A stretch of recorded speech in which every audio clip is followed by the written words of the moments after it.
हमें मरी जा नहीं हम मत मरी नहीं कुछ मत कर बाबू हम तुरंत के बोला थी शांत रहेगा ना हम तो के सुना देना कुछ ना करो ठीक है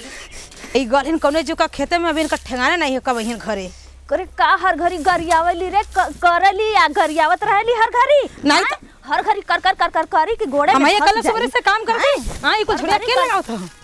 तो का हम बुढ़ौती में करी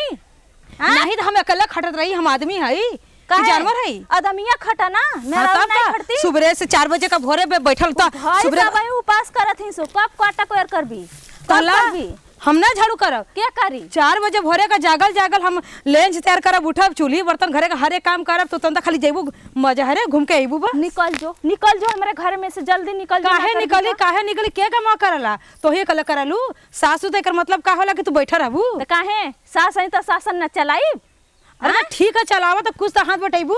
का बटाई हाथ काहे हमारी उम्र करे बदे नहीं उम्र ना तो बुढ़ा गल हऊ बिहाले काहे बदे आवे दे पंकजवा के न लाई लगौनी तो कहिए का हां तो ठीक है आइए तो फरिया जाए हमें कल काम करा हर घरी जब देखा तब हर घरी खाली चढ़ावले वो से कर बाप भाई चढ़ावले वो सो हाय सुना बाप भाई बदम जाइया मत देख इतना होश में रहिया औकात में रहल कर आने ना सपरा था हुआ लग अपन बनाओ खो अपन के लिए हमारे एक बर्तन भरवा लिए जी हां हमरा नहीं से कुल आला तो कुल का भयाल फिर जाला कूलर आला बेड मसारी कुल आला का भयाल हां सेट का सेट देले हम दूर से बात कर और दूर से बात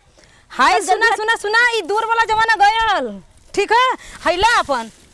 करे तोर बाप भाई देले मारे पटकबी तो बाप भाई देले मारे ज्यादा सीधा हां पटका बब्बा जल्दी बोला अपने बाप के अरे बोल रे दूर से नहीं तुम्हारी बात कर अरे देखा जाए भाई आ रही पतोबा अरे ए भाई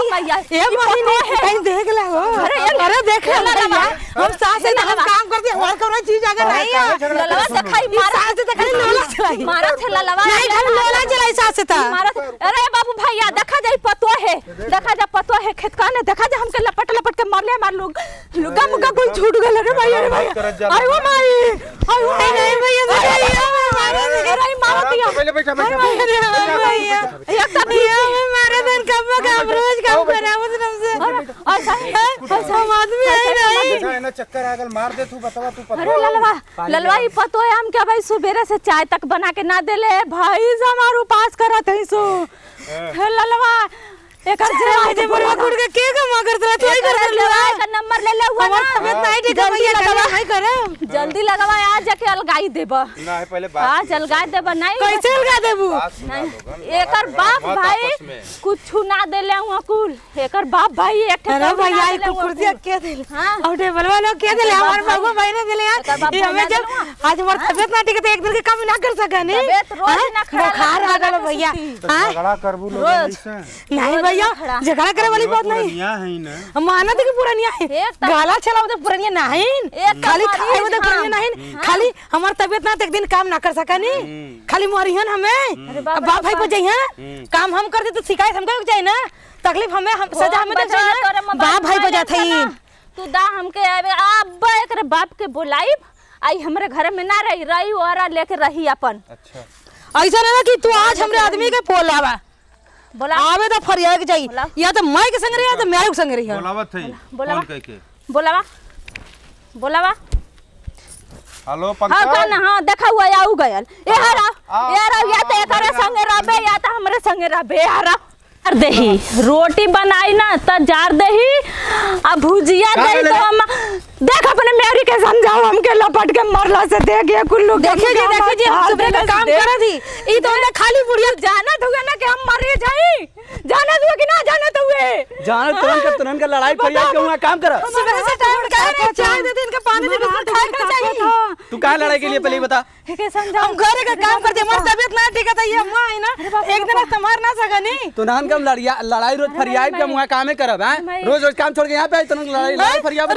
तो का ड्यूटी दब सुबह झाड़ू पोछा करब देवर जी के स्कूल जाके हां इनकर सेवा घंटा करत रहो यही ना खपबू कर दो यार रहता ना आज हमें बाप माई के हाथ तू पहले हाथ का छोड़ लिया आज हमके मुंह अरे माई लगा जात रही हमके झोल माई बाप के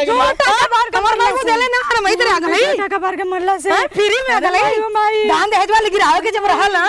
कहा के आइले जी अपने बाप भाई तले काले के आइले ई पहले बता ई बैठा कुर्सियो हमर बाप के देवला या त एकर हमरे में रहबे या तो हमरे में रहबे। आज डिसाइड कर ले ये के ले जो छोड़िया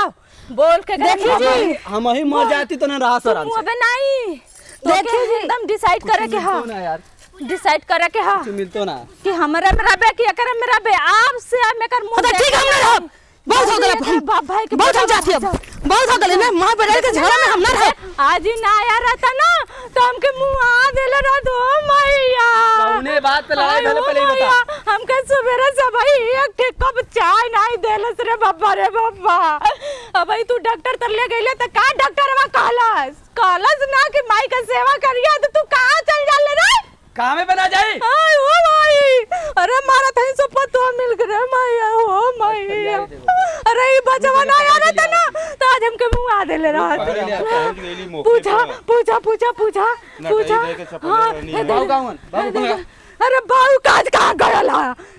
गला देख हो रहा आज ही ना यार तो तोर बहू ले घर तक का लाद के ले जाके फूक यार था उनहु का काया जुड़ाई करत रे मैया अरे बचवा गोड़ा वो मुरु के गला अरे गोड़ा मुरु के गला लवा अरे माई हो माई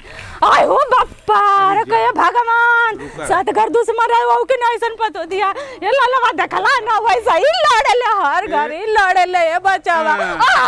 आप सही होगा रखा गोड़ ये खड़ी हुआ धीरे से या खड़ी हो जा चला डोला दो कदम चला सही चला अब आराम है हम ना रहा बाबा हम जाती रमा सत्तांग अगली हम ना रहा मैंने के कहना हम ना रहा बाबा हम जाते इन्हें जब तो तब हम काम कर दे हमारे कोनो कदर नहीं है जतन वो का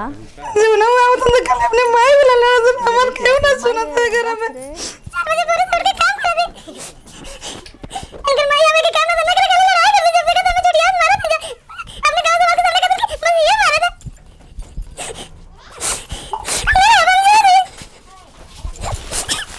छवा कर घरवा रुक अले के आवत है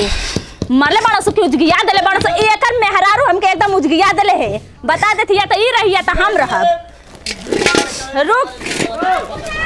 ये तो गोड़ तोड़ देले है हमने ना मेरे घर में बहुत हमारे इज्जत पा गई कोई